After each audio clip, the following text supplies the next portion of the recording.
大胆假设，小心求证，合理质疑，颠覆历史。大家好，我是陈启鹏，今天又来帮各位颠覆历史了。那今天要颠覆历史主题是什么呢？那就是孙中山。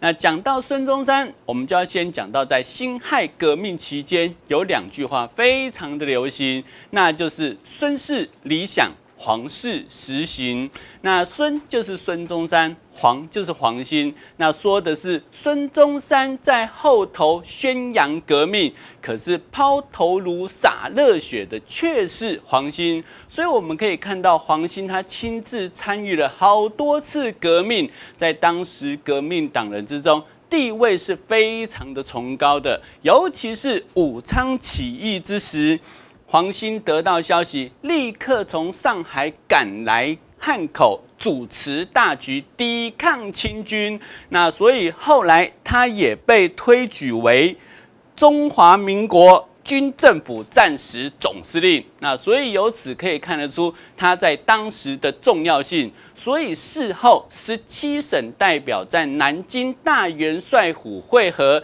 来共同推举总统候选人。他们以黄兴有功于国，那希望推举他为总统候选人。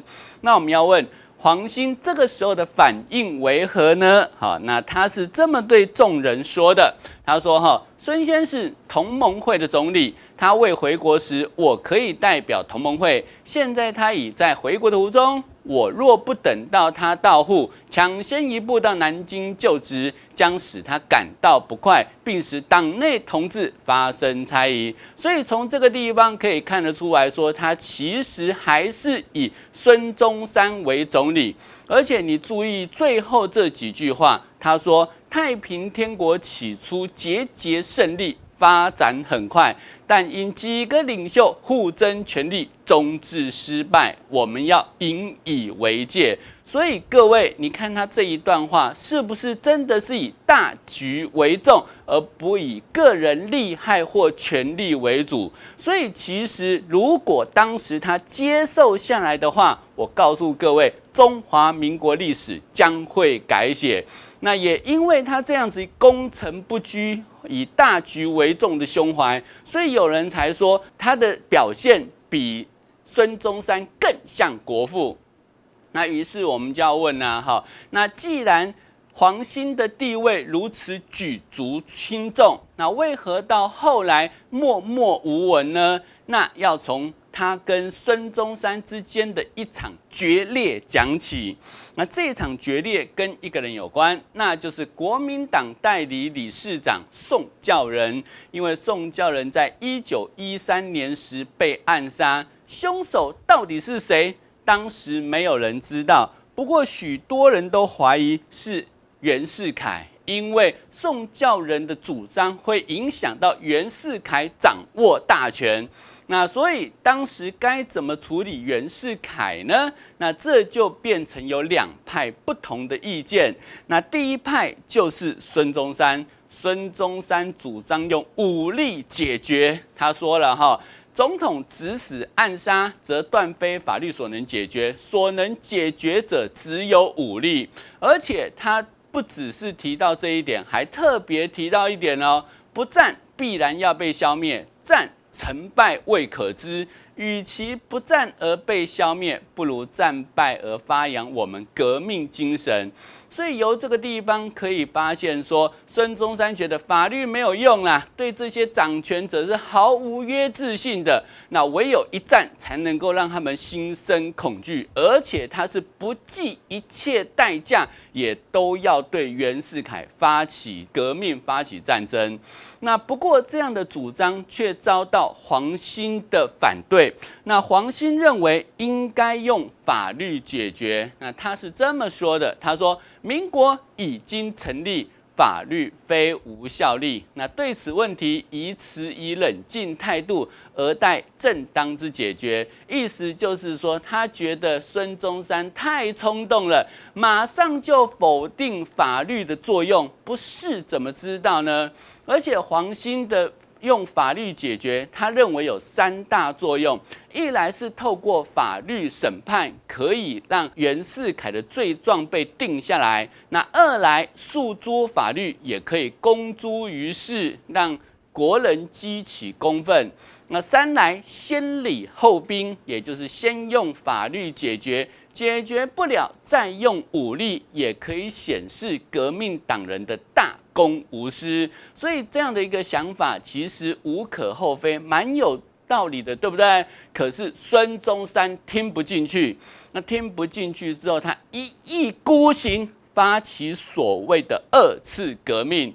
那我们都知道，2次革命当然会失败，为什么？太仓促了，你在这么仓促的情况下，没有办法好好的对付有恃无恐的袁世凯，所以后来2次革命失败之后，大部分的干部逃往日本，而此时孙中山总结失败原因：一是不统一，二是不服从，尤其是不服从领袖的意见。那这样的一个结论，那就摆明了是把2次革命失败的过错全部归诸到一个人身上，那个人就是黄兴。好，那重点是2个人的决裂也影响了国民党的合作。为什么呢？因为国民党的前身同盟会原本就是由3个团体所组成，一个是孙中山的兴中会，一个是宋教仁的华兴会，还有就是张炳麟的光复会。那其中华兴会其实也就是黄兴所待的地方。那宋教仁一旦过世，那当然也就是黄兴为领导人了哦。所以2派人马互相攻击。而就在这个时候，孙中山总结了自己失败的原因之后，提出了一个大胆的想法。什么想法？他认为说，这种各自为政的国民党不是我要的，我要一个新党，完全听我孙中山的。所以他决定把国民党改组为中华革命党。而且他的中华革命党还特别规定说，所有人都要服从我孙中山的命令。所以他还有把那个党员分等级哦。那他把党员分为3等。1等党员为首义党员，拥有所有的权利；那2等党员则为协助党员，拥有选举权跟被选举权；3等党员为普通党员，而且只有选举权，没有被选举权。你看这样子分等级也就算了，他要求大家所加入的宣誓誓约里面，你可以特别注意到里面有5点，说是要实行宗旨、慎施命令、尽忠职务、严守秘密、誓共生死。这都不是重点，重点是在后面这句话，他说要永守此约，至死不渝，如有恶心，甘受极刑。各位听到这里，你有没有觉得孙中山太过专制了，比慈禧还要慈禧？你有没有发现？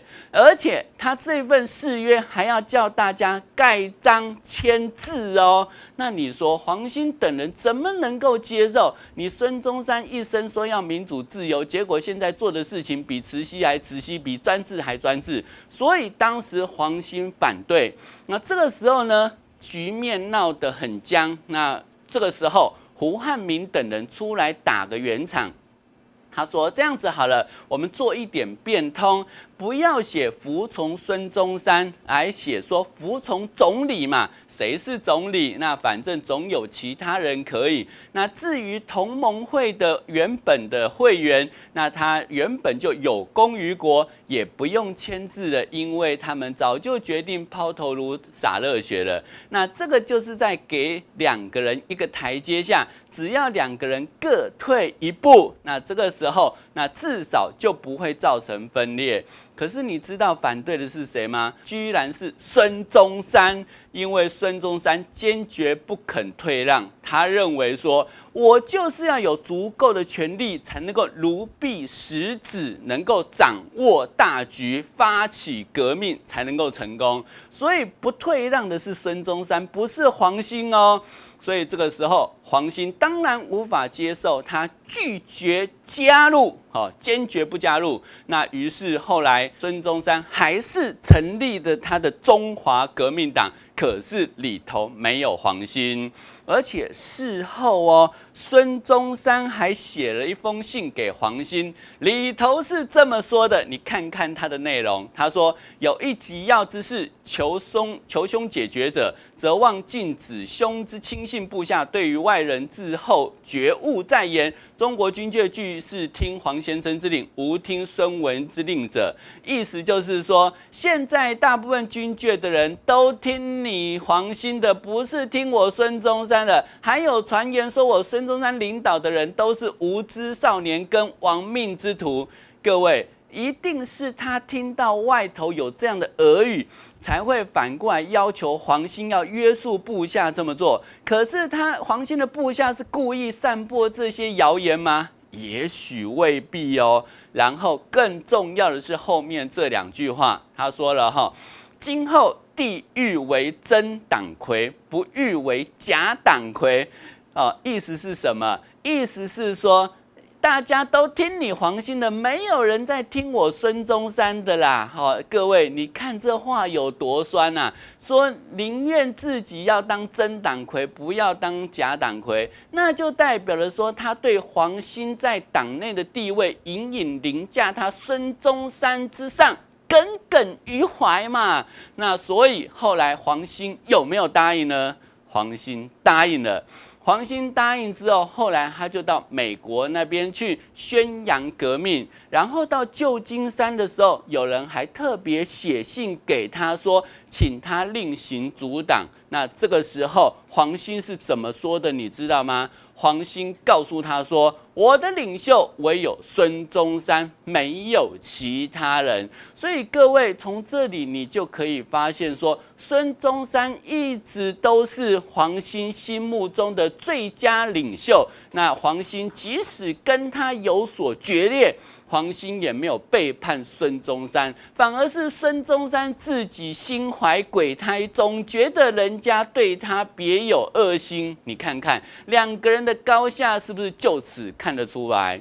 那后来2次革命失败之后呢，袁世凯称帝失败。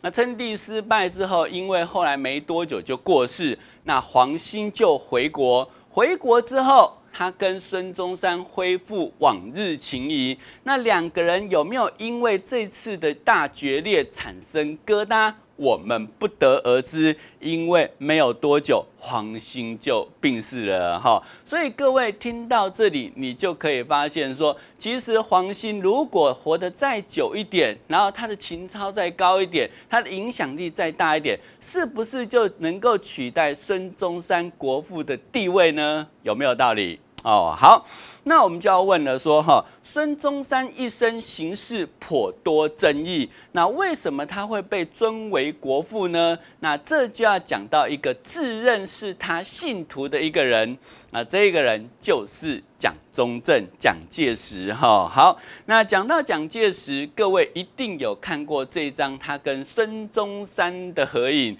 那这一张照片的感觉，隐隐有他是孙中山接班人的味道，对不对？可是我告诉各位，这一张照片居然是伪造的哦。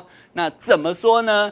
原来是后来有人公布了真实的照片，就是这一张。好，那我们可以注意到说，原本左边这一张原版的照片是有3个人的，那这一张是黄埔军校开学典礼的照片，那里头还有2个人，分别是何应钦跟王柏林。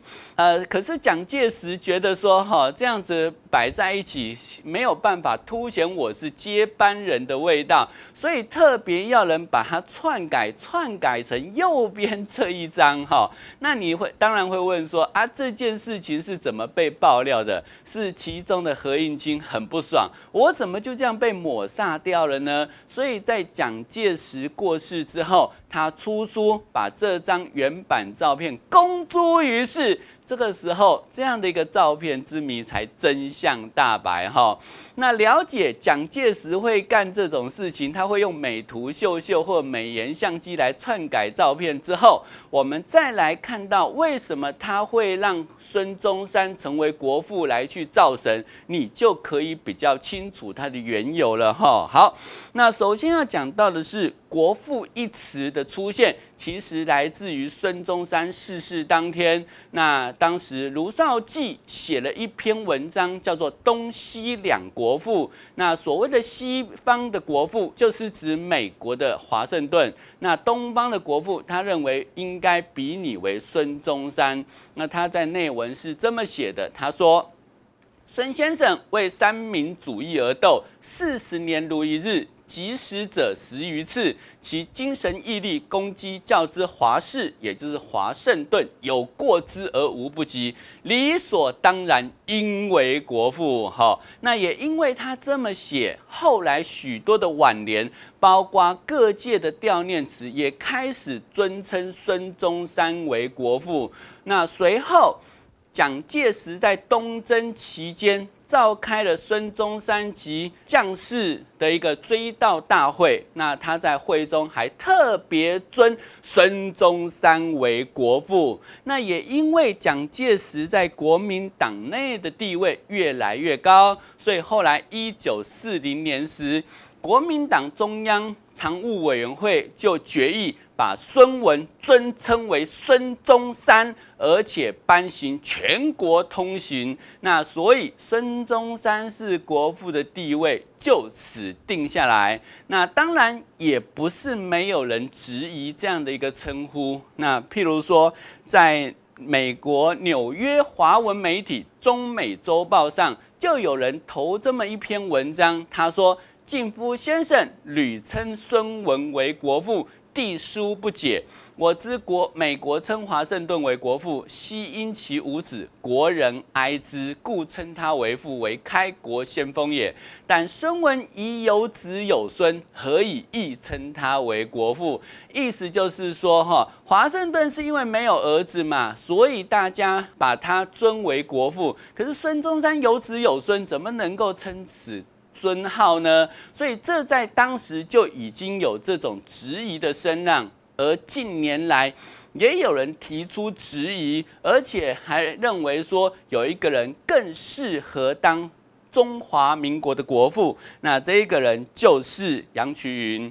那说起杨衢云，各位对他一定很陌生。那其实他就是兴中会的第一任会长，所以你看到这一张照片，这一张照片的后方就是孙中山。那你从两个人站的位置，你有没有发现杨衢云比孙中山的地位更高？因为杨衢云是第一任兴中会会长，孙中山是第二任。那所以如果当时杨衢云在兴中会的第一次起义就成功了的话，我告诉各位，中华民国历史真的就要改写了，中华民国的国父真的就会是杨衢云，而不是孙中山了哈。好，那不过尽管陆陆续续有这许多的质疑，但是我个人认为说，孙中山作为中华民国建立的一个关键人物，他的功劳是有目共睹的，而且他真的从事革命40余年，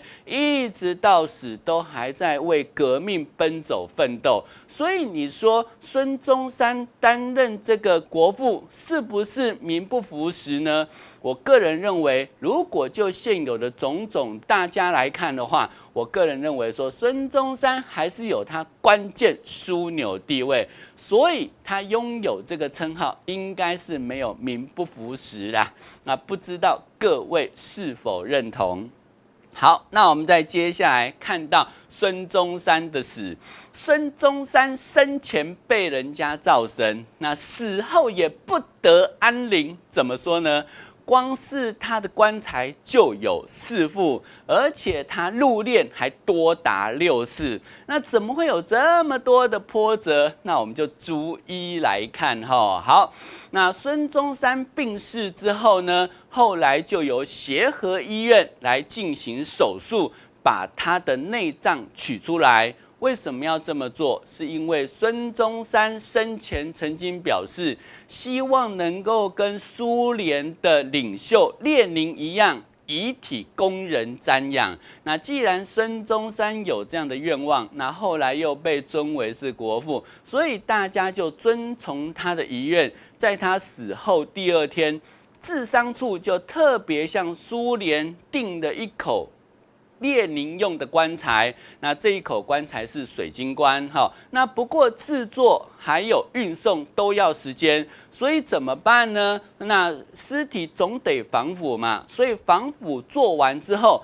就暂时先用协和医院内存的一具美式棺木，那这个棺木后来就成为孙中山的第一殓跟第一棺，好。然后这第2棺随后苏联赶制出来，运送来到中国。那不过却出了一点状况，这一口棺材非常的漂亮，因为它是用优质钢材所造成，而且上面还镀镍。不过这样的一个材质非常的容易导热，那孙中山的遗体如果放进去的话，是不是容易腐败？这个棺材如果在寒冷的苏联那边是可以用，来到我们中国这边的话，很显然不太适合使用。再加上在运送的过程中，疑似有碰撞到，在用火车载运之时，好像有撞出一道裂缝。那既然是已经破裂的棺材，那当然不堪使用。所以后来治丧处另外向美国定制一口紫铜棺，那后来这一副棺材就没用上，那放到北京碧云寺那边作为它的纪念堂。所以后来这一口棺材虽然没有用上，还是被视为是孙中山的第2棺。那后来孔祥熙来去看看孙中山的遗体，发现原本第1副棺材那个美式棺木实在太小了，所以他就下令说，另外赶制一口棺材大一点，而且呢最好来用玻璃来做罩，这样子可以便于人们瞻仰。那不管说这个紫铜棺完成没，好歹有这一副棺材可以让人家看看孙中山来悼念一下。所以后来这一口棺木制造出来之后，那被称为是玻璃楠木棺。那因为它上头有玻璃，是可以看得到孙中山的遗体的哈，所以后来就把孙中山的遗体从第1棺移来这个玻璃楠木棺，那这也就成为孙中山的第2殓跟第3棺。好，那不过呢，后来呢，换完之后，就把它放到了北平碧云寺那边暂错。那等到中山陵建好之后，才去下葬。不过就在这段期间，发生了孙中山的遗体保卫战，有人居然想抢孙中山的遗体啊！这是怎么回事呢？这就要讲到说，当时奉系军阀张作霖经常打败仗，打不过国民党军队，那他的部下张宗昌就讲啦，是孙中山停灵的风水太好了，所以孙中山的阴魂按住国民党，那所以国民党的军队才会大获全胜，我们才会因此节节败退。那如何破解呢？很简单，就去把孙中山的棺木把它破坏掉，把这个孙中山的遗体毁尸灭迹就好了。所以据说张作霖听进去了，要派军队来去破坏棺椁。那当时在碧云寺里面的守灵人员听到传言，他也不知道这个传言是真是假，但是怕孙中山的遗体真的就这样被破坏掉了，所以他们就想办法把它密藏起来，密藏到碧云寺水泉院山洞内，那想把它藏起来。可是为了掩人耳目嘛，所以他就把孙中山的遗体从第3棺移回第1棺，因为第1棺比较小，也比较好藏。然后后来移回第1棺之后，隔年，张作霖败退回东北，在皇姑屯那边被日军炸死。那守陵人员这个时候松了一口气，张作霖应该不会再来捣蛋了，所以后来就把孙中山的遗体从山洞内取出来，再从第一关换回第三关，所以这样的一个更换，那其实都是在原本的第一关跟第三关之间，那也就成为孙中山的第三练跟第四练。好，然后等到中山陵完成之后，就要举行奉安大典了哦。所以这个时候，守陵人员协同孙中山的儿子孙科来一起把孙中山的遗体由第三关移到第一关。那做这个动作，当然是要为移到永久关做准备。那我个人是认为还有检视说遗体有没有腐败，有没有受损的情形。那所以他们检视无误之后，就把孙中山的遗体包上白纱布，然后做一些防腐的动作，然后后来就正式移到最后的美国的紫铜关，那也就是成为第四关。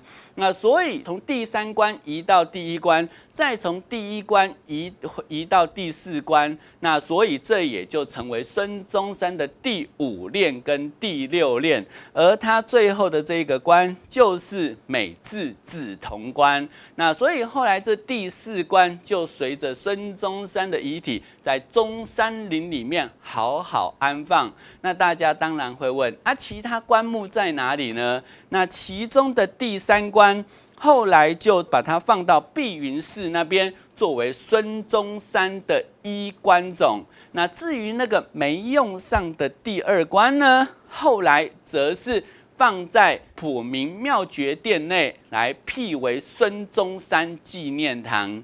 那于是我们要问，那第一关呢？那第一关原本是放在紫金山万福寺奉安纪念馆。可是8年抗战时，日军入侵，那所以把这个地方破坏掉，文物也四处流散。那于是原本放孙中山的这个第一关，后来也下落不明。那没有人知道这一口棺材到底到哪里去。那不过呢，后来似乎透露了一点线索。为什么呢？因为国剧大师梅兰芳的儿子梅葆琛，他后来写了一篇文章。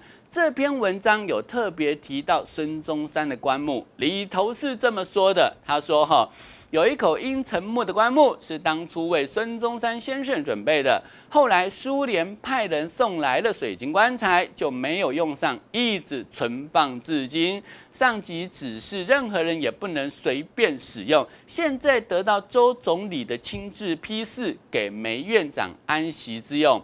那如果从我们刚才一路讲过来，孙中山所准备的棺木只有第一关的话，那就显示说，那梅兰芳安息的这一口棺材就是原本的第一关哈。那不过现在无从确认呐，但是至少让我们有个概念，就是第一关总算找到他的下落了哈。好，那不过孙中山的死已经是非常的波折喽，但是后来他的遗体，还有他的死因，还有他内脏的下落，也都引起轩然大波。怎么说呢？我们就要讲到说，刚才不是有提到孙中山在病逝之前，就曾经常常到这个协和医院去看病吗？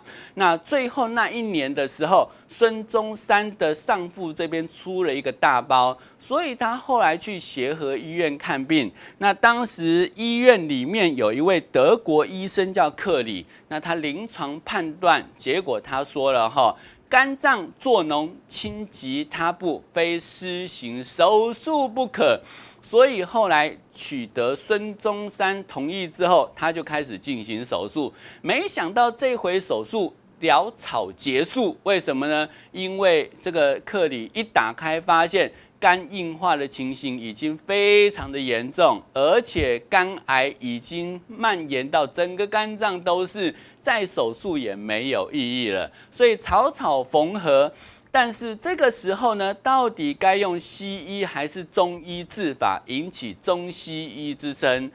那所以后来克里还特别表示哦，说肝癌之扩散并未因服中药而停止，中药只可有益睡眠，减轻痛苦，肝肿日大，家属等互存失望。所以由这个地方，你可以清楚的注意到。克里直接下判断说是肝癌扩散，所以后来我们的教科书也都把孙中山的死因写成是肝癌而死。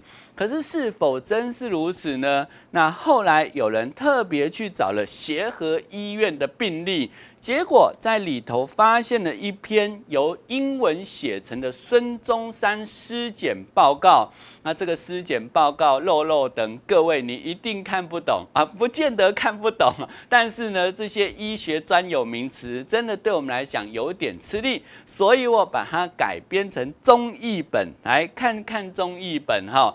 那它里头特别有提到哦，说胆囊腺癌伴有胆囊管梗阻，而且还有扩散到其他地方，所以可见得孙中山的死因并非是肝癌，而是胆囊癌，然后还有就是癌细胞广泛移植哈，所以这跟我们的教科书所写的是不是结论就完全不一样呢？对不对哈？不过近年来也有医生跳出来持反对意见，那他说哈。肝跟胆囊的位置是很相近的，而肝癌跟胆囊癌的病理报告到后来也一无二致，也就是没什么两样。所以，除非做分子医学检验，才能够检验出最原始的病灶在哪里。那所以现在孙中山他的死因，那尽管大家还是公认是胆囊癌没错，可是到底是不是也有肝癌的可能？现在也还引起广泛的讨论哈。好，那我们刚才不是有讲说孙中山为了保存遗体，有把他的内脏取出来吗？那取出来之后，协和医院有特别把这些内脏给孙科看，看完之后表示说我们会把它火化。可是有没有真的火化掉呢？似乎并没有，因为后来8年抗战之时，日军攻陷了协和医院，结果在里头的研究室里面发现了孙中山的内脏切片，还有蜡块标本。那这显示协和医院当初说火化了，后来根本没有这么做，而是偷偷撕下来拿来作为研究之用。那所以后来这个内脏切片就落入了日本人的手中。那当时汪精卫听到之后，第一时间派他的外交部长楚明仪过来，然后去索取这个孙中山的内脏。那当时日军出于政治考量，提供了孙中山的内脏给汪精卫他们。为什么？因为他还要汪精卫为他做傀儡政权啊。现在就撕破脸，只是为了一个小小的内脏，不太好说得过去吧。所以后来这个内脏就交由楚明仪带回来。那汪精卫还很功夫哦，还举办个国父灵葬奉迎仪式哦。那后来就放到中山陵这个地方。那期间有个研究肝癌的医生跟汪精卫说，我想要借来做一点研究。汪精卫有答应。可是，在抗战胜利之前，楚明仪又特别的派人偷偷把这个内脏切片从这个医生那边偷回来。那他为什么要偷这个内脏来作为自己的免死金牌？因为楚明仪后来以汉奸罪被逮捕入狱，那他在苏州监狱的时候就提出了一个条件交换，说我呢愿意贡献我的宝物，但是要保我一条小命。那当时军统特务因此循线去找到他放在苏州亲戚那边的孙中山内脏。那后来，那我们就要问楚明仪有没有因此逃过一劫呢？没有，因为法院仍然判处他死刑，所以他这样的一个如意算盘并没有得逞。那不过事后，蒋介石把内脏送回中山陵，那后来到哪里去了？没有人知道，因为后来没有人看到这些内脏的下落。有人是说孙科在国民政府撤退之时带走了，可是这也是说，没有人证实。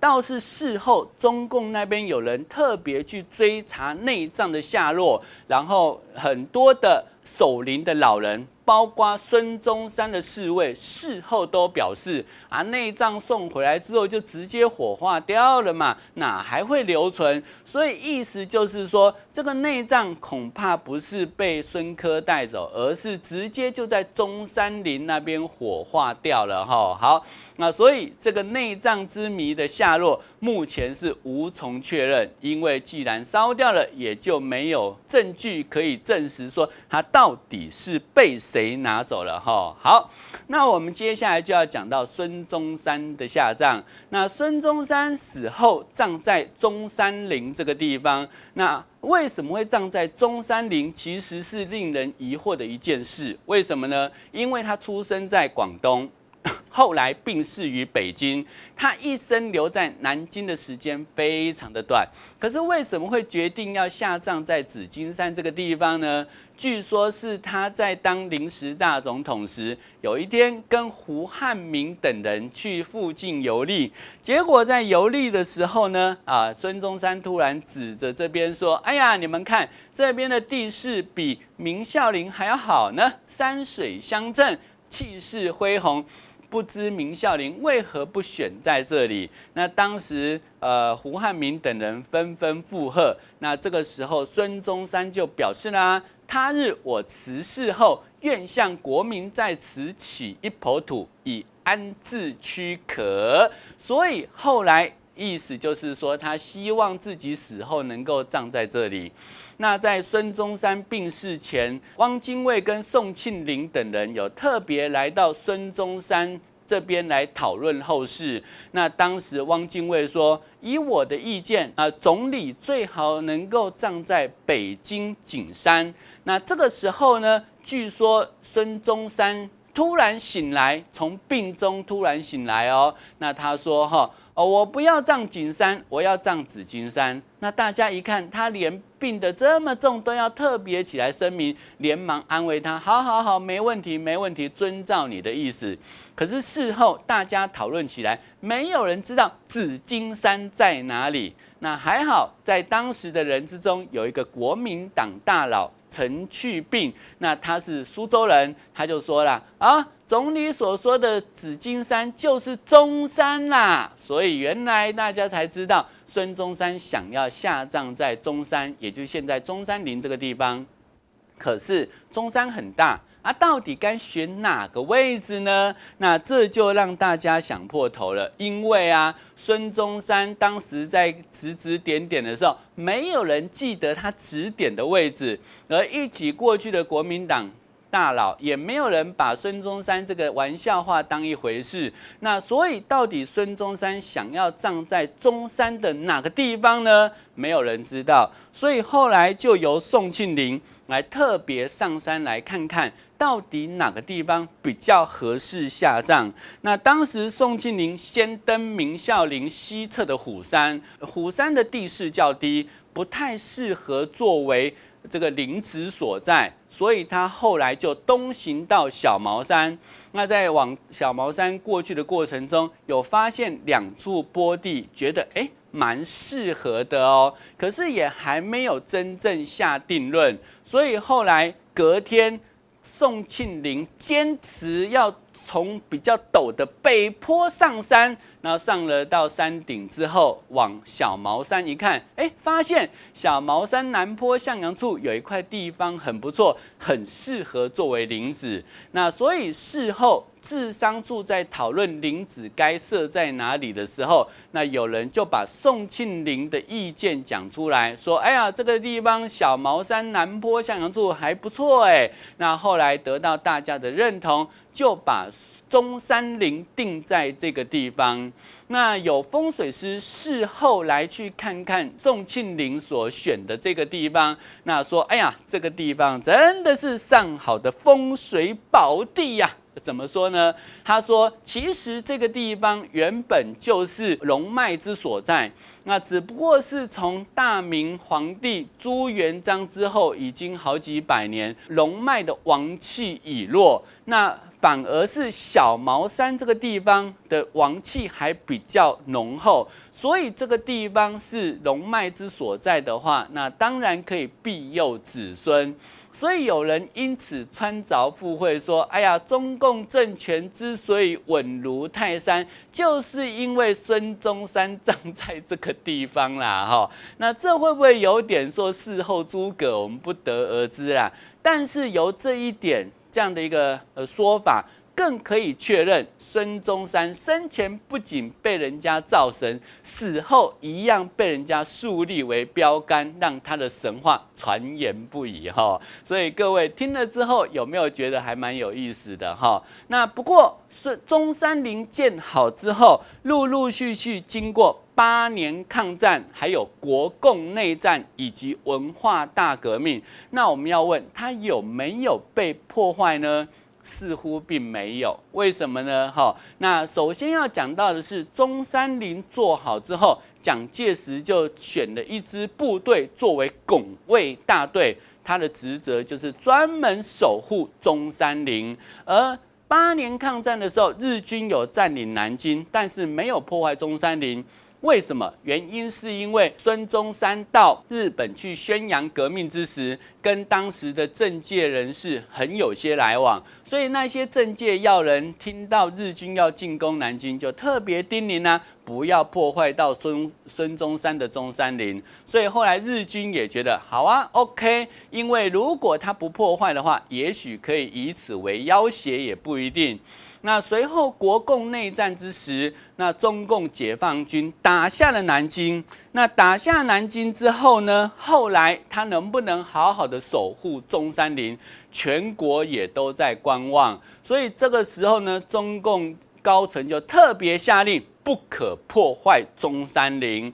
所以当解放军去跟拱卫大队要谈判，要他们交出拱卫权的时候呢，这个时候，拱卫大队的反应是为何呢？迅速接受改编，为什么呢？因为解放军告诉他们说，我们的重点就是在于保护中山陵，而拱卫大队的第一要务也是保护中山陵，所以他们不负责内战，也不轻易动武。